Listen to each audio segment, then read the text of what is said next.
All right, Shalom. First and foremost, I want to give all praises, honor, and glory to Yahweh, Bahasham, Yahweh Shai, Bahasham, Rakha Kodash. Double honors to the elders and the apostles of Great Millstone, and peace and blessings to the elect. All right, and in this lesson, as you can see, I titled it The New Trend. All right, it's coming, the new trend. And I'm sure, a few brothers and sisters may have already seen, because I posted two. I put two posts up dealing with two countries um, that I've seen, which there may be more, but so far the ones that I saw in the article were Italy and Germany. And like I mentioned in the video yesterday, the Austria's new precautions and measures that they've taken in deciding to lock down the UNVNEST was going to become a trend because of the way they sort of foreshadowed it in the way they pronounced it, because they said Austria was the first in the world, the first country in the world to implement this. Now, when somebody is doing something and it's involving just one party, just them, you don't mention it or classify it as first or last, because it's just them, right? When you say first or last, you're dealing with a group, because first in comparison to who, or last in comparison to who? And you can't have a first without a second, and you can't have a second without a third or a first, right? So when they said the first, you know that, well, that would mean that you would have to have other countries that are soon going to follow the trend, and Austria is just going to be that first one. And lo and behold, they said that Italy, I believe they said a couple of Italian governors were calling for this new way that Austria has started. They're calling for Italy to do that as well. And then another article said that Germany is also saying, "Hey, we're gonna also jump on this and partake of this trend." So the same way you went from, if you look at a lot of the measures that have been taken, they're very similar worldwide, because you'll see one country do it, like when this whole thing first started. I believe it was I think it was Italy, or one of those European countries that was really getting hit hard. And then all you see on the news is, oh, this country has gone into lockdown. Then this country has gone into lockdown. Then this country, then this country, then this country. And then soon you hear, oh, this country is opening back up. Oh, then this country, then this country, then this country. So it's all like a trend. All right, this country is implementing this. Oh, then the passports. Oh, this country said they're doing this. Oh, this one, this one, this one, this one. So they're all following the same trend. So now that Austria said, oh, we're going to lock down the UNVNEST, oh, we're going to do it too. Oh, that seems like a good idea. Let's hop on that. So it's a trend that, don't be surprised if, once it starts getting, because at the end of the day, all these conclusions that they arrive at are not new. These are things that they have planned. They're actors, in the sense that they make you believe that they just came to the conclusion. That after a long period of hard work and soul searching and brainstorming, they decided that this would be the best idea to implement. And that's a lie. From the beginning, they wanted to implement this, and really, this is not the end. There's more. They want to find a way to introduce. See, that's their method. Introduction. They create problems so that they can introduce solutions. Solutions that if the problems weren't there, would be looked at as crazy. But because the problems are there, you have that saying, desperate times call for desperate measures. So now they're looking for a way to introduce, how can we make these FEMA camps and these concentration camps acceptable, to where it becomes a thing. Because a couple of years ago, if you had told people that in the future they're going to start implementing the measures that they're doing now, they would have been like, hell no. But with the right problem, under the right circumstances, people accepted it. So you want to implement FEMA camps or concentration camps or isolation centers, facilities. You want to declare martial law. You want to do away with the Constitution. Find a way to introduce it into the public where it's justified in a sense.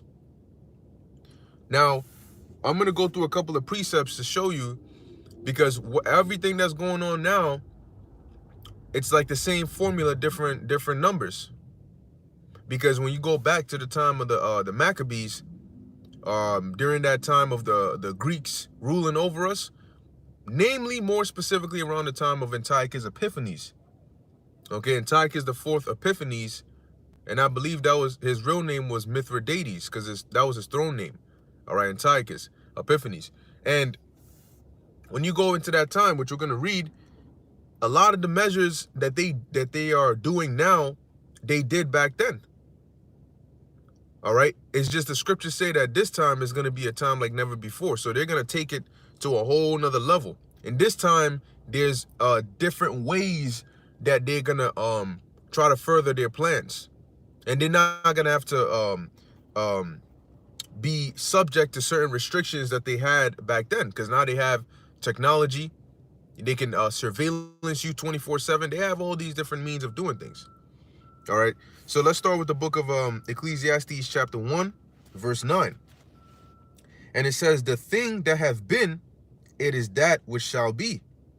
And that which is done is that which shall be done. And there is no new thing under the sun. So that's where you get the saying, history repeats itself. The thing that hath been is history. It is that which shall be, in essence, is prophecy, right? It's what's going to happen in the future. And it says there's no new thing under the sun. So that goes for certain events that have taken place. And it also goes for us. Because we had been before, okay, and we're here now. And at the end of the day, what the people you see on the planet Earth are the same people that have been here generation after generation after generation again. Just in different bodies. All right? Nothing new. You know, it's still the same people coming back, trying to do the same things. The prophets coming back prophesying. Wicked Israelites coming back being wicked. You know, you may go from being called, I don't know. I'm trying to think of a Hebrew name. Man. Let's go with Hawashai, or no, that's a good Yeshaya, right? You may go from being Yeshaya to now being called Tyrone, you know, or Jacob, or Benson. Benson, right? Or Benson.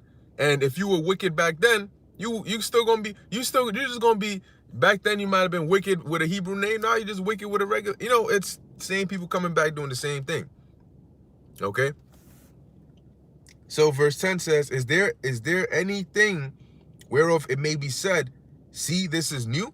And that's why the scriptures say the Most High changes not. It says, is there anything which whereof it may be said, see, this is new? It hath already been of old time, which was before us. Verse 11, there is no remembrance of former things, neither shall there be any remembrance of things that are to come with those that shall come after. And an example is our memory. That's why we don't remember our past lives. That was a part of the former things, but the Lord has set it up in a way, because that would actually interfere. That would interfere with certain things that need to take place. Now, as of right now, see, if you notice, when we were created, right, when the Lord, you know, set everything up, there was a certain order, right? There was a certain order that was instituted into the earth. And then after we went off, there was the Lord modified it a bit. You have animals going from herbivores to carnivores. You had us going from basically immortals to mortals. Okay? Because now starts the cycle of, if you are not immortal, then that starts the cycle of regeneration, because that means that you need to die and come back. That's the cycle. But in the kingdom, that cycle is going to end for us because we're not going to die. See, so the order is going to be changed again, modified again, made for the better in the kingdom. But right now, the order is you die, you go to this, your spirit goes to the spirit world. When you go to the spirit world, your mind is opened up. You understand the fullness of everything, right? Of you know the truth, you know what this is, you know all of that. You get your judgment. Paul talks about it, right? 2 Corinthians, I believe the 5th chapter. You go before the mercy seat, the seat of Yahushua, and you get your judgment based on what you've done in your body. And then you wait out your time, and then when the allotted time has come, right around 3 to 4 generations, you come back on the earth in a new body.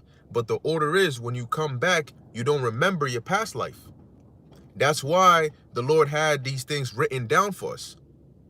We wouldn't need these things to be written down if we would just remember it when we came back each time.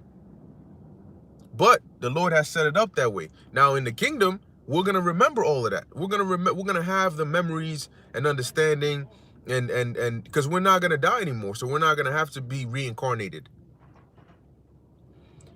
But I just wanted to bring that out to show you that there's similarities in the things going on now to the things that were going on back then. It's interesting because it was by the same nation, the same Edomites that oppressed us with such a heavy burden back then are trying to do the same thing again this time.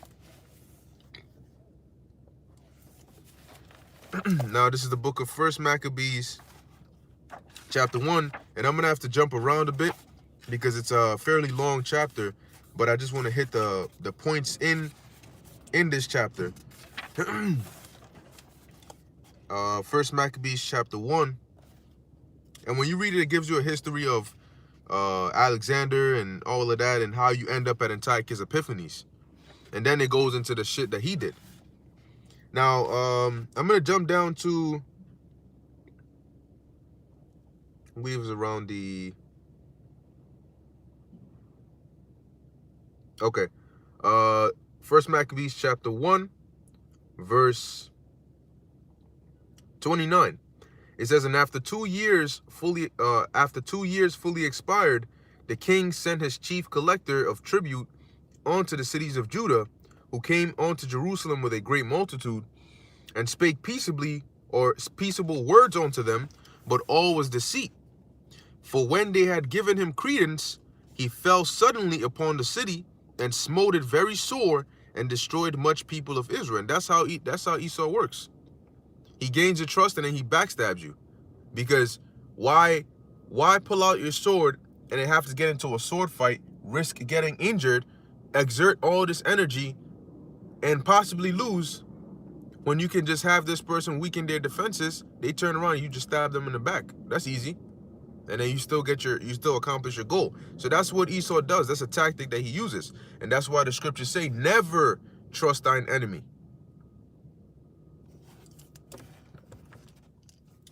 Verse 31, and when he had taken the spoils of the city, he set it on fire, and pulled down the houses and the walls thereof on every side. Don't forget, these people that did this are back here today. It says, but the women and the children took they captive and possessed the cattle. They build it, and they're going to do that this time. They builded, then builded they the city of David with a great and strong wall, and with mighty towers, and made it a stronghold for them. And they put therein a sinful nation, wicked men, and fortified themselves therein. And now I'm going to jump down to, there we go, verse 41. Moreover, King Antiochus wrote to his whole kingdom. This was a mandate, because let's read what the writing was. Moreover, King Antiochus wrote to his whole kingdom that all should be one people, and every one should leave his laws.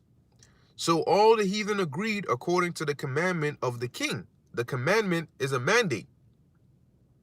Now he wrote to all the people that were in his kingdom that this is what they had to do. And today, let's say in America, they do that through executive orders. You have this old demon over there in office signing away things. Oh, you know, and this time what they do is they'll come out on TV, because modern day you got TVs, right? Come out on TV, stand in the front on the podium, and they give the announcement. You know, tax breaks. You know, come demonic ass face. You know, our patience is running thin. You know, for those, you know, go get. You know, I saw a video of him wilding out, or not wilding out, but you know, getting at some reporter who asked a question about I don't know, the migrant children or something like that.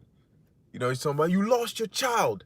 You know, you deserve. I'm like, yo, bro, you out here talking about trying to give what 400 and somewhat thousand to migrant families individually, but you signing stimulus checks giving 600. Giving $600 to citizens in America, but this dude is out of his mind. Nevertheless, he comes out and says, "Oh, this is what we want to do. This is going to be the new thing that everybody got to follow." I remember a time when they came out and said, "Oh, they were having this scheme on whether to have a Vanessa pass." Oh, no. We're not discussing that. That's not going to happen. Blah, blah, blah, blah. Look at where we are today. So you can never trust this devil. All right? You can never trust this devil.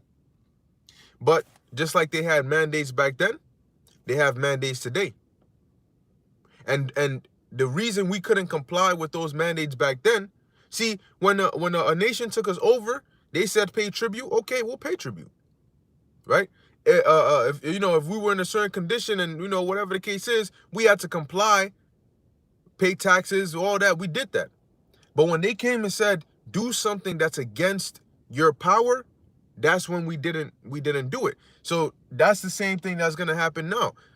We know we gotta work to eat. We know we gotta get a driver's license to drive. We comply with these things. But when they come and say, nah, now you gotta, you know, take this Vanessa and poop, and then soon come take this Karagman, we're not gonna do that.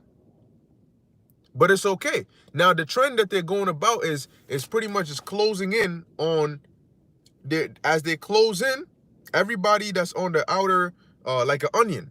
An onion has so many layers. Now on the outer layer, or on the core, you have the truth, and surrounding the truth, you have the elect. And then on the outer layers, you have truthers. You know, you have people that are quote unquote woke. You have some people that are trying to get it, and then you have just the average person. So when this devil comes, he peels off the outer layer first, and that's the average individual. Cool, get him. Then they peel off the little woke people here and there. Then they peel off the truthers. Then they come to the elect. So that's what they're doing. That trend is them peeling off the different layers of resistance, people who resist, until they can try to get to the core, which the elect are at, but they're not going to be able to peel the elect off.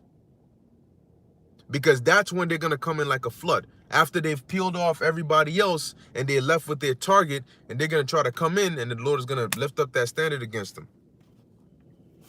So 1 Maccabees 1, verse 43. Yea, many also of the Israelites consented to his religion and sacrificed idols and profaned the Sabbath. Why do you think they did that? Because they didn't want to go through the hardship of not complying.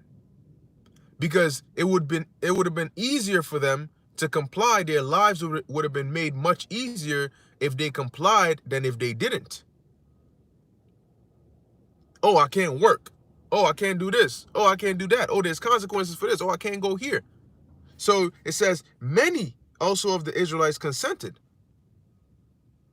And now you also seeing the same thing. You're seeing a lot of people, and when they open up them FEMA camps, they come in ruthlessly and they start dragging people.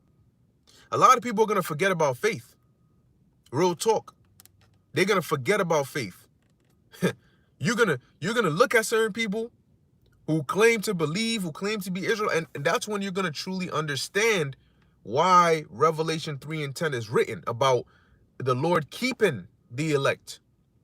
Because it's going to be made very clear that it's not about you. It's not about how much strength you think you have, or it's not about any of that. It's literally a special spirit from the Lord that's gonna keep you, because you're gonna see how people, I mean, break. Because right now, this is nothing. You know, the bullets haven't even started flying yet. The guillotines haven't been put into full action yet.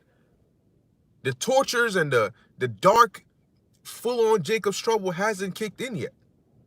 And when it does, people are gonna, I'm telling you, people are gonna forget about faith. Forget about faith. All the things they preached, all the things they taught, all the debates they had, all the, you know, the most high, gone.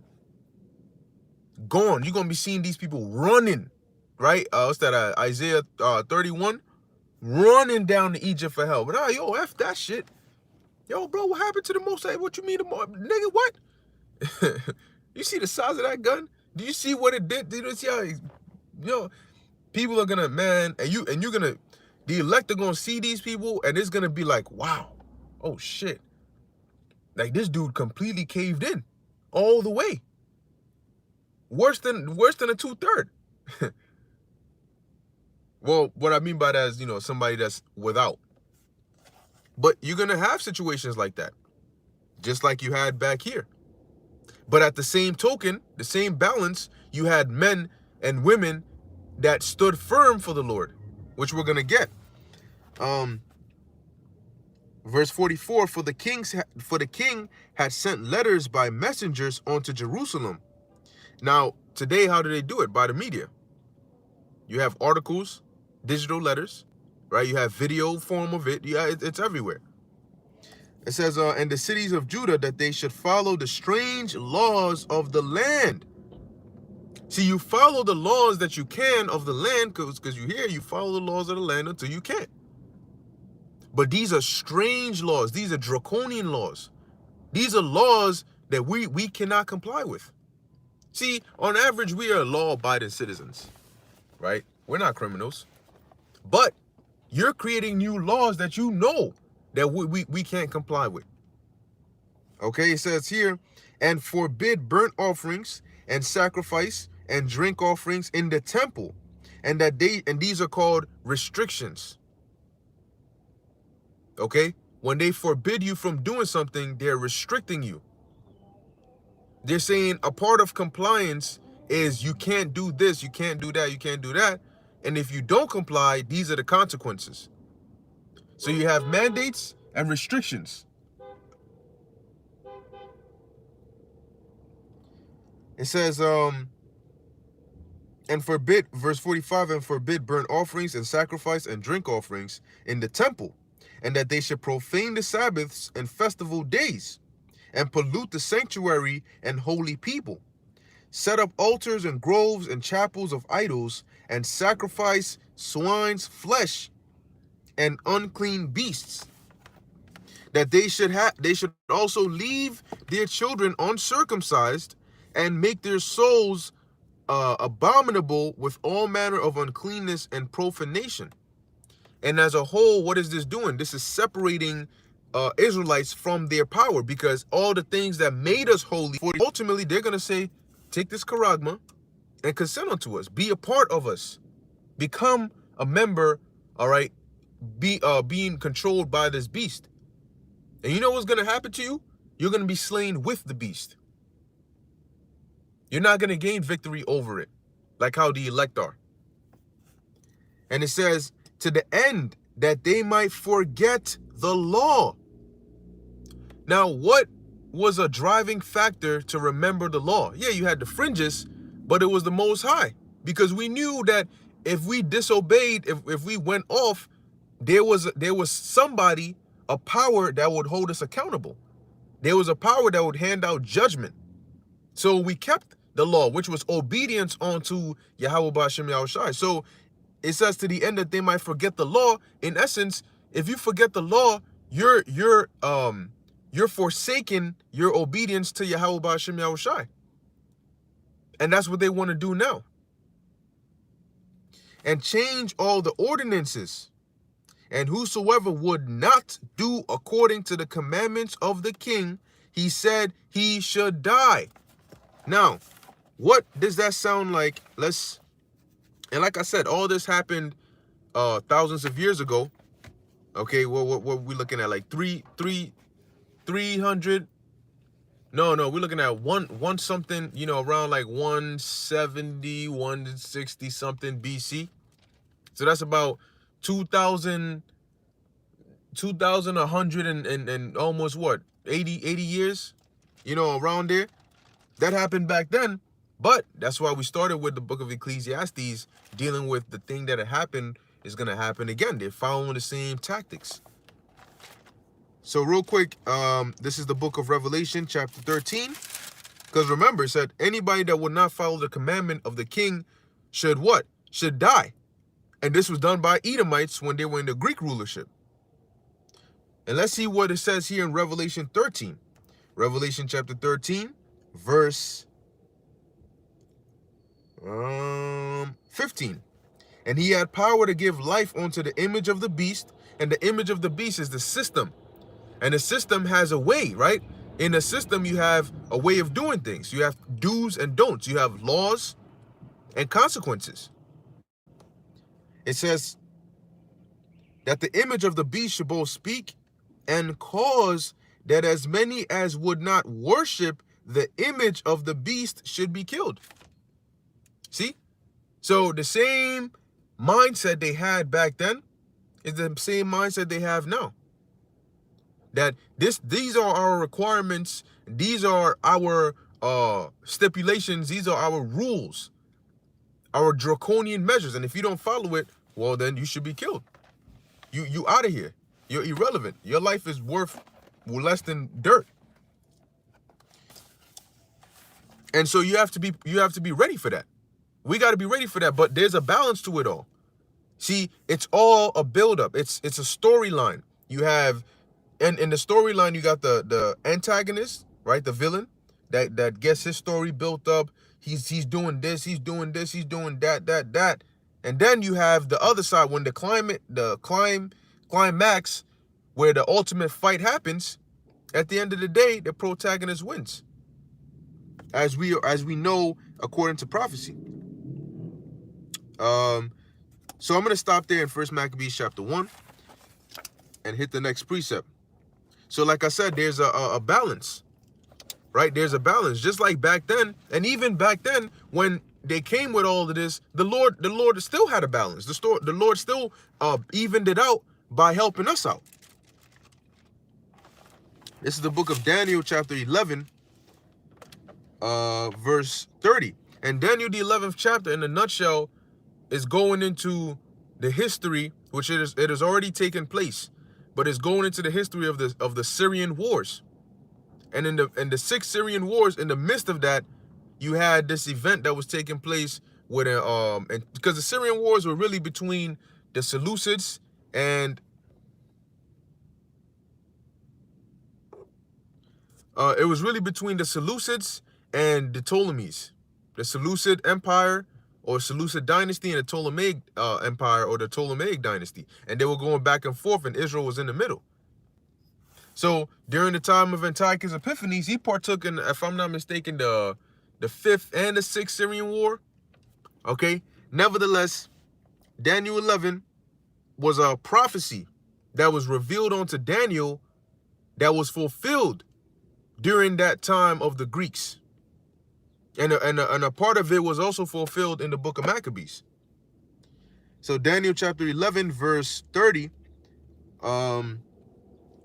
it says, for the ships of, and this was when Antiochus Epiphanes had gone down to Egypt, trying to get up in there. It says, for the ships of Kittim shall come against him, which was the Romans. Therefore he shall be grieved and return and have indignation against the holy covenant. So shall he do. And this is talking about Antiochus Epiphanes.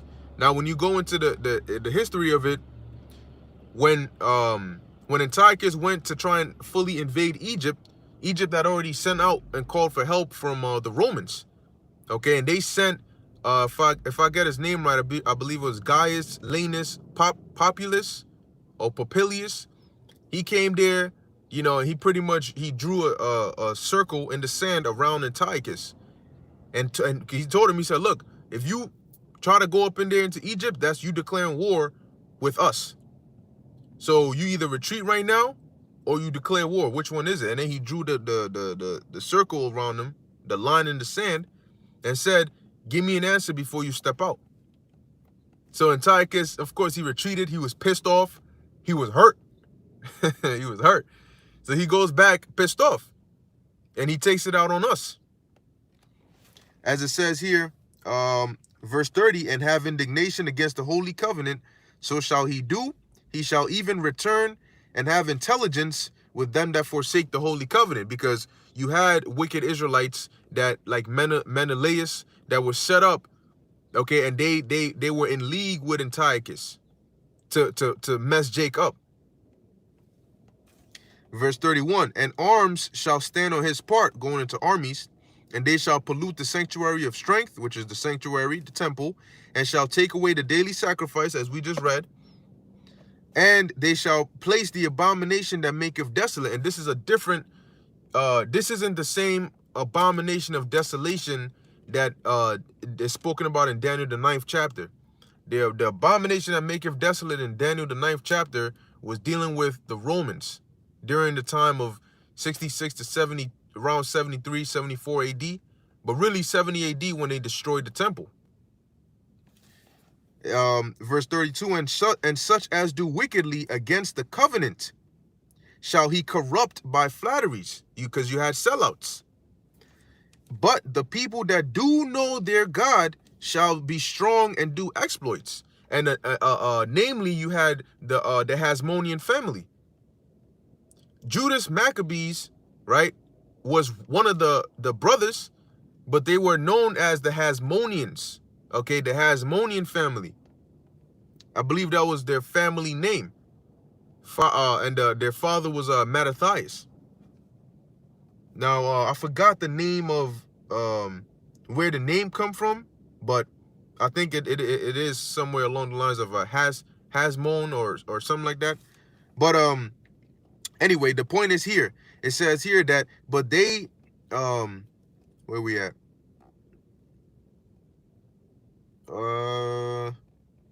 Right here. It says, but the people that do know their God shall be strong and do exploits, and they that understand among the people shall instruct many.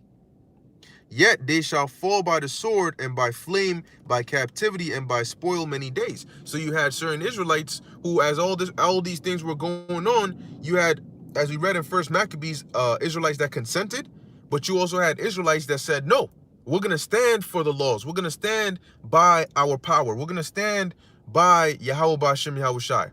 We're not going to forsake the Lord or the laws.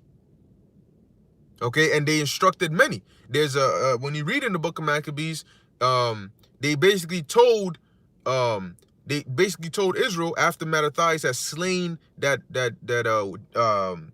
dude who came to sacrifice upon the altar. I believe he had slew the dude who came to sacrifice upon the altar, if I'm not mistaken. And when they fled into the mountains, they said, anybody that's, for Yahweh B'Shem Yahushai, you could come with us. And they were leading people. When you read about Judas Maccabees and the rest of the Maccabean or the Hasmonean family, they were leading people and restoring and breaking the different, destroying the different garrisons and having these wars here and there and being able to gain back territory and ultimately restore and rededicate the temple. That's where you have Hanukkah, okay, the Feast of Dedication, where we rededicated the temple after basically winning. The Lord helped us to win back and to rededicate the temple that these heathens had destroyed and made filthy. And I believe in the menorah, you had oil that was only going to last for 1 day or so, but then it ended up going for about 8 days. Okay, and we're in that time now. So as it says here, but it says, yet they shall fall by the sword and by flame, by captivity, and by spoil many days, because the Lord raised them up and they did fight back, but they ended up dying. Some got put to death in different ways. You had stories about, I believe in 2nd Maccabees, it tells you about Eleazar, the old man that stood firm. Judas Maccabees ended up dying in war. Okay. And other Israelites died in different ways. Some that stood up for Yahweh Ba'Shem Yahushai. It says, verse 34, now when they shall fall, here's the key part. When they shall fall, they shall be hoping with a little help, but many shall cleave to them with flatteries. So when we were in that low state, how were we helping with a little help? The Most High intervened. Not only did he raise up the Hasmoneans to fight back, but he actually intervened through divine intervention. And we're gonna get an account of that. So I say all that to say this, that just like back then you had we were put in impossible situations, and we're put in impossible situations now. Yahweh Ba'Shem Yahushai was always there to help those that trusted in him. When you read in Ecclesiasticus, the 2nd chapter, it tells you that. So this is the book of 2nd Maccabees, chapter 10. And this is actual history that actually happened. 2nd Maccabees chapter 10, and I'm going to start at verse 24. It says, now Timotheus, whom the Jews had overcome before, when he had gathered a great multitude of foreign forces and horses out of Asia, not a few, meaning there was a lot, came as though he would take Jewry, which is Jerusalem, by force of arms. So he wanted to take over military style.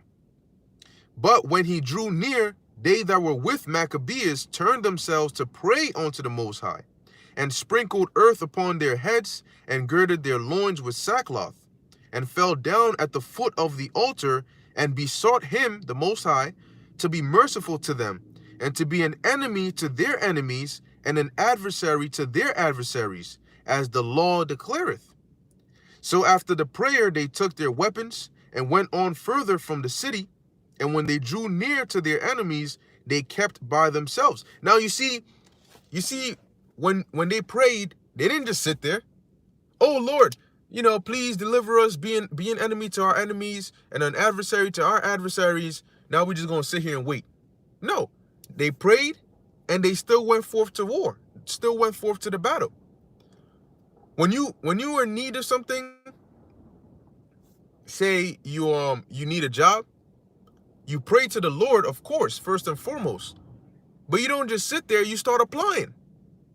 Because I prayed, so that's all I got to do. I'm going to just sit here, and magically I'm just going to get a call from one of the top companies telling me, hey, do you want a job?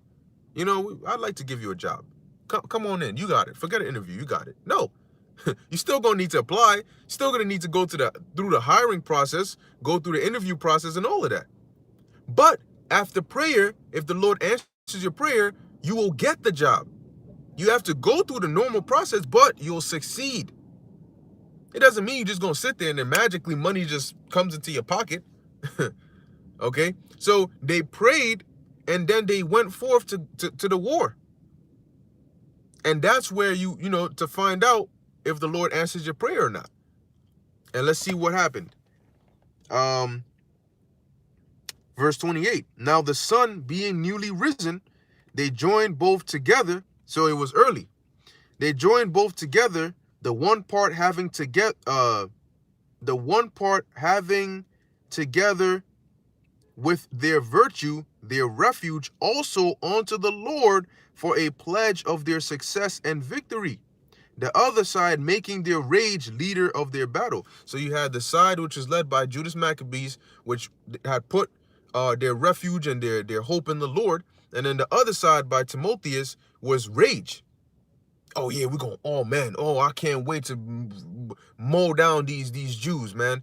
I'm going to slay them. Their women are going to be done. I'm going, oh man. Right? Verse 29. But when the battle waxed strong, so they engaged in battle, they go to war and everything, there appeared unto the enemies from heaven 5 calmly men upon horses. And 5 represents power. And these were angels. Calmly meaning they were good look, like, good to look upon. Okay? They were perfect.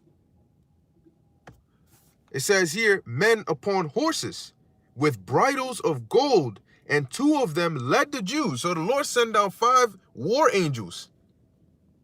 Okay, and it says here, 2 of them led the Jews, and took Maccabeus betwixt them, and covered him on every side with their weapons, and kept him safe. Now imagine that. Shit, even Alexander the Greek, as much as they talk about him, he ain't get that protection. The Lord had it to where, he was able to be swift. But shit, the Lord sent down angels, man. Now 2 of them were leading the Jews. You can picture Judas, right, with his sword on the horse. They in war, they riding, and then you got 2 angels, one on the right, one on the other side, and they're guarding him. So no arrows or no spears or no enemies can even get close to him. Angels on horses, physically, in the battlefield, fighting with us. Now tell me what other nation has had that happen for them. And it says, and kept him safe, but shot arrows and lightnings against the enemies. So imagine thunderbolts, right? That's what they call it now. They show the little shit, man. They shooting lightnings, shit. What kind of battle is that? You're in battle. Now imagine if you're the enemy. You going against these people, and you in battle. You in the midst of battle. Yeah, charge, or you come in with rage, and you see lightning. People getting struck by lightning, chain. Because when lightning hits, you got all this metal and this armor on. If it hits one person, it can spread to the next and spread like a chain. Next thing you know, oh shit, people getting hit. You're looking around, you're like, hold on, whoa, who are those? You seen the angels, because obviously you could tell. All right, you could tell that these 5 in here, they man, because it says while they were in the midst of the battle, the angels appeared. So they made an entrance. And they're fighting with us, shooting arrows and shooting lightnings at our enemies. That was an example of a standard being lifted. And literally the enemy was coming in like a flood. And it says here, so that being confounded with blindness and full of trouble, they were killed. So they were blinding the enemies. It says, and there were slain of footmen 20,500 and 600 horsemen. As for Timotheus himself, he fled into a very stronghold called Gazara, where Charis was governor. You see that? And this was done by Yahweh Ba'ashem Yahushai after we had prayed, because we knew the condition that was coming. But even though the odds seemed like they were against us, guess what? Yahweh Ba'ashem Yahushai sent that divine intervention. We were helped, as it says in Daniel 11. We were helped. We were hoping with a little help. And the Lord said, what did he say? What does it say in Daniel 12? That at that time shall Michael stand up. So when ultimately this time, when the war comes, it's going to be all these other nations, okay? But Yahushua is going to be leading the charge, and he's going to come with those angels, and they're going to come and they're going to fight on our behalf as well. So it's going to look like, we are in the losing position. We are at a disadvantage, but we're not, because the Lord is going to bring the reinforcements, and at that point it's going to be beyond overkill. And even before Yahushua returns, the Lord is going to be throwing divine things that you don't even expect. Throwing them here, throwing them there, throwing them here. And you're like, oh, shoot, damn, like the water. Things that you don't need to, look, man, when the Lord divinely intervenes, you are certain that you are good. When they were fighting and them angels came down, they had no doubt in their mind that they were going to win that. You see? And they prayed and said, Lord, just help us out. And boom. Okay, boom. Because our help comes from the heavens, not from nuclear missiles, not from armies, not from men, not from governments. but from the Creator and His Son. And it doesn't get higher than that. That is our power. That is our refuge. Okay, that is who we have to rely on. So we don't have anything to fear. Really, these devils have everything to fear, because you're about to provoke and wake up. You're just like trying to touch a bear's children or a lion's cubs. You're asking for it, and you're gonna get it, and it's not gonna feel nice because you're gonna get hurt. Man, these devils, man. Anyway, so you know what? As they keep doing what they're doing, the Lord is having them do that so they can provoke a reaction. And when that reaction comes in, man, we're gonna be rejoicing, but it's gonna be crazy. This is the book of Psalm, chapter 121, verse 1. I will lift up mine eyes upon onto the hills, from whence cometh my help. My help cometh from Yahweh Bahashem Yahushai, which made heaven and earth. He will not suffer thy foot to be moved. He that keepeth thee will not slumber. So the Lord is constantly watching. Okay? He's constantly aware. He's not asleep. He's not going, oh, Lord, I need your help. Oh, shit. Oh, I'm sorry, bro. I was asleep, so you ended up dying. No. Meaning the Lord is reliable. It says, the Lord is thy keeper. The Lord is thy shade upon thy right hand. The sun shall not smite thee by day, nor the moon by night. The Lord Yahweh, Bahashem Yahushai, shall preserve thee from all evil. From all evil. From all evil. Not from some, not from a little bit, not from 98% of it, but from all evil. He shall preserve thy soul. The Lord Yahweh Bahashem Yahushai shall preserve thy going out and thy coming in from this time forth and even forevermore. Forevermore. So even in this time, the Lord is going to preserve us in our going out and our coming in. Even in the midst of all hell breaking loose, the Lord is going to preserve us in our going out, in our coming in famines, in pestilence, in war, in nuclear destruction. The Lord is going to preserve us forevermore. All right, that is the faith that we have in our power, Yahweh Bashem Yahushai. So there's no need to fear. Okay, they can bring their guillotines, they could bring their camps, they could bring everything they got. Okay, but whatever they got doesn't even come close to matching the power that the Lord is going to bring to counteract that. Okay, so don't fear, don't fret, don't be shaken or moved, but just have faith and let the movie play out, because at the end of the day, it's going to work in our favor. All right. Yep, we just read that. It's a spirit. So I'm going to end it here. Lord willing, this was edifying unto the elect. In closing, I want to give all praises, honor, and glory to Yahweh, Bahashem, Yahushai, Bahashem, Racha Kudash. Until next time, Shalom.